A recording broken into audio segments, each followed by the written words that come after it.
Hey there. Welcome back to our AI in Action series here on Tech Savvy 101, your go-to podcast for learning how to use AI tools in real time. I'm Sarah Baker, your Tech Savvy bestie with another time-saving AI trick that's going to make your life so much easier. Whether you're an experienced AI user or just getting the hang of things when it comes to artificial intelligence, stick with me as I share some of my favorite tips, tricks, tools, and shortcuts to save you hours each week within your business. In these episodes, I'm not just talking about AI tools, I'm showing you how to use them in real time.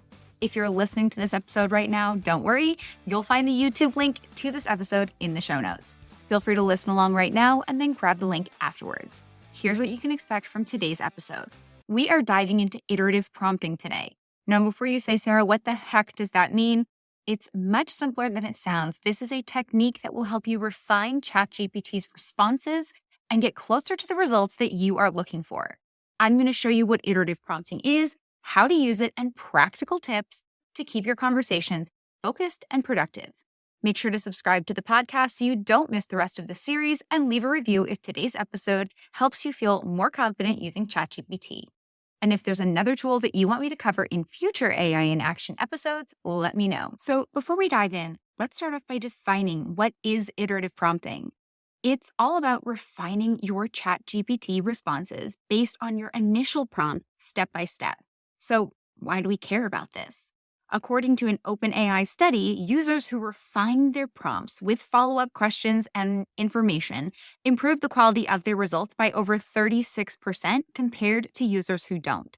So instead of expecting the perfect answer on the first try, you experiment, you analyze the response, you make adjustments, and you're having a back and forth conversation with ChatGPT.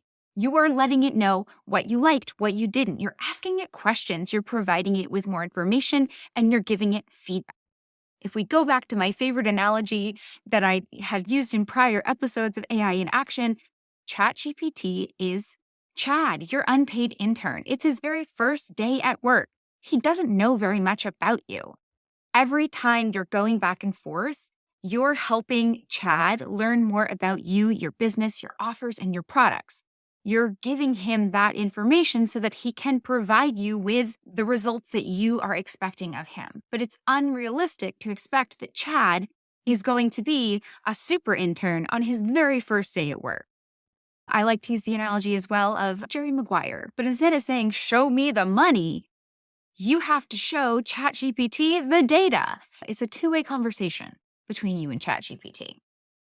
Let's look at this another way, like a funnel. We all know everybody's favorite funnel, the sales funnel. At the top, you start broad, you're reaching a lot of people, but it's more of a general message. And then as you move down the funnel, you're refining it. Your audience, the message gets more targeted. And by the time you hit the bottom, you only have the most qualified leads, that dream lead, or in this case, the best responses are what you're getting. So here's the visual. We've got our initial prompt at the top of our funnel. And then we're going back to ChatGPT and we're giving it more information, and we're getting it going from the general response to feedback that we're providing, and we're getting a little bit better. And then we're saying, oh, well, can you actually tweak it? And then we're getting more targeted. And then finally, at the bottom of our funnel, just like in a sales funnel, we have our dream leads, the people who are ready to make a purchase. In our ChatGPT iterative prompting funnel, at the bottom of our funnel, we have our focused, best quality output. If funnels aren't your thing, let's talk about baking. The first time you try a recipe, you follow the instructions, the cake might come out undercooked or too dry or a little bit bland. So the next time you make those adjustments, you're tweaking it. You might preheat the oven longer, try a different temperature, add more sugar, put in a new spice. By the third or the fourth attempt, you have nailed the recipe and you've got the perfect cake, and it's your own custom recipe. That is iterative prompting. It's the process of trying, tweaking, and adjusting until you get the outcome that you are looking for. The key here is to stay curious. Keep experimenting, making adjustments until you get what you want, and don't give up. But since this is an episode of AI in Action, let's see it in action. Let's say we are going to write a family-friendly recipe. I'm not logged in to my own ChatGPT account right now because mine is so customized to my output that occasionally when I give examples that are not related to my business, it tries to insert my business in. And sometimes the output can be confused because it's trying to customize it for my business. So let's give an example of writing a family-friendly recipe blog post. And we're going to start with a broad top of funnel prompt, and then we're going to work it down the funnel. In this case, I'm going to say something like, write a blog post for a family-friendly recipe. The recipe is for chocolate chip cookies. So it's going to go ahead and write a blog post. I'm not going to read the entire thing because we don't need to read it, but the gist of it is, it's come up with, there's something magical about the aroma of freshly baked chocolate chip cookies filling your kitchen. It's a scent that brings back memories of family gatherings, cozy afternoons, and of course, the joy of eating that warm, gooey cookie right out of the oven. Whether you're baking with little ones or just looking to treat yourself, the classic chocolate chip cookie recipe is simple, delicious, and perfect for making memories in the kitchen. Now, that's a good intro, but it's generic, right? There's no personalized story, and it doesn't feel like something, if I was a mom blogger, it's not something I'd want to share with my audience because it doesn't speak to my specific audience. It doesn't say anything about me, my family, why I'm making chocolate chip cookies, right? I mean, you've all gone and tried to get a recipe, right? Where all you want is the recipe and instead you read like a novel. That's what you get when you're writing a blog post. So, and then, you've got the standard recipe, cool. And then it gives me a little blurb about why this is family friendly. Great. It's a good first start. So now I'm going to come back and we're going to narrow the funnel. I'm going to add some personality. I'm going to add a personal anecdote about baking these cookies with 3 kids. And it's going to add a blurb. So it started with the magical aroma of freshly baked cookies, all of that.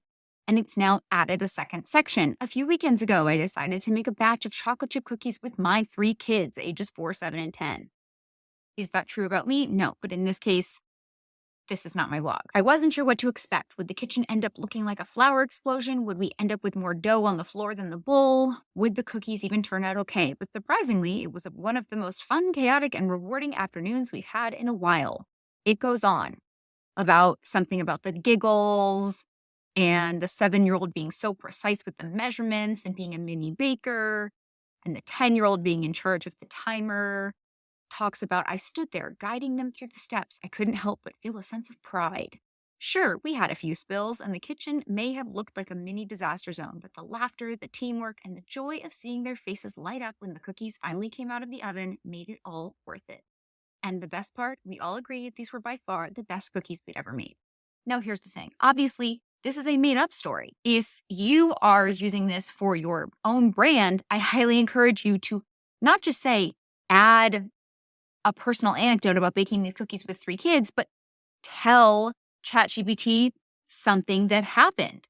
And now it can then turn your short anecdote that you provide into a longer story like this, but do not use a made-up story. But this is great that it now has personalized it. It's already much better with the personal story than it was in the prior one. But maybe this is too long. A lot of people complain when they go to blogs about having to read, and scroll and scroll and scroll just to get to the recipe. So what's our next step? How are we going to further refine it? Maybe we want to tell ChatGPT about our target audience. Who is my target audience in this scenario? Probably busy moms.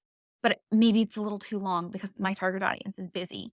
So I'm going to say, keep it concise and relatable for busy moms. Include a tip for involving kids in the baking process. It's condensed it and it's taken out some of the prior information. As a mom of 3, I know how chaotic things can get, especially on weekends.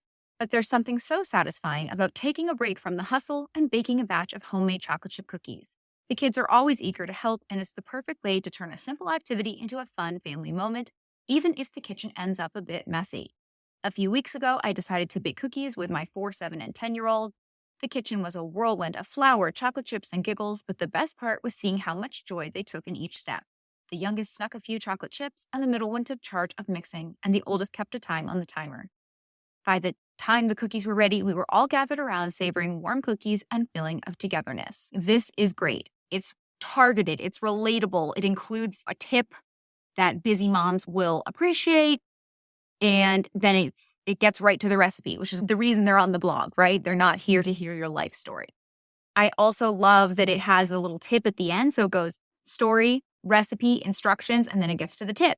Tip for involving kids. Let your little ones help by measuring the dry ingredients or using a cookie scoop to place dough on the baking sheet. My kids love getting their hands dirty with the dough, and it's a great opportunity to teach them about following directions and working together. And then it even has a final thoughts. Even in the middle of a busy weekend, baking cookies together is a simple, joyful way to connect as a family. Plus, who doesn't love a homemade chocolate chip cookie? So grab your kids, make some memories, and enjoy the sweet reward. This is great.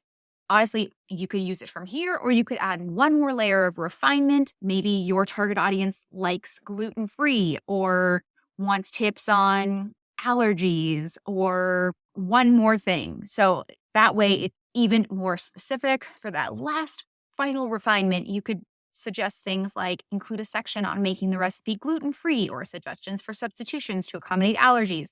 I also want to point out that I spelled accommodate wrong, and ChatGPT doesn't need you to be perfect or spell things correctly. So I can hit submit exactly as it is, even with the spelling error. And then it's got the tips for involving kids, and then the making it allergy friendly section with swaps out for gluten-free or dairy-free or egg-free or nut-free. That's a great way to add even more specificity. At this point, I've got a fantastic, really, really specific blog post that has pro tips, a personal story, speaks to my target customer. And, if we go all the way back up to the beginning to the very first section, which was just bland and boring and generic and didn't speak to any of those things, and we compare it, the original pro tips were chill the dough, add-ins, and size matters. And then we go all the way back down to where we ended. They are so wildly different. And all it took was a couple of now do this, now do this, now can you add this? And then the real level up would be telling ChatGPT, great, now can you take this final version and create 5 different Instagram captions I can use to direct people to my blog post. And then this is the way that you can just continue to go. You've created the content, and now you can repurpose that content. If you're going to post your blog post and you want to direct people to it, now ChatGPT knows everything about this blog post because you've given it so much details. Why not just keep going and say, hey, can you make me some captions so that I can use those captions and point people to my blog post? The possibilities are almost endless. Iterative prompting isn't just for ChatGPT. This works for Claude, for Perplexity, for Jasper, and other similar AI tools. For this AI in Action series here on Tech Savvy 101, we started out with learning about ChatGPT, but soon we're going to start diving into other AI tools. Remember, when it comes to iterative prompting, the goal here is just to experiment, adjust, and don't be afraid of a little trial and error. It is all part of the process.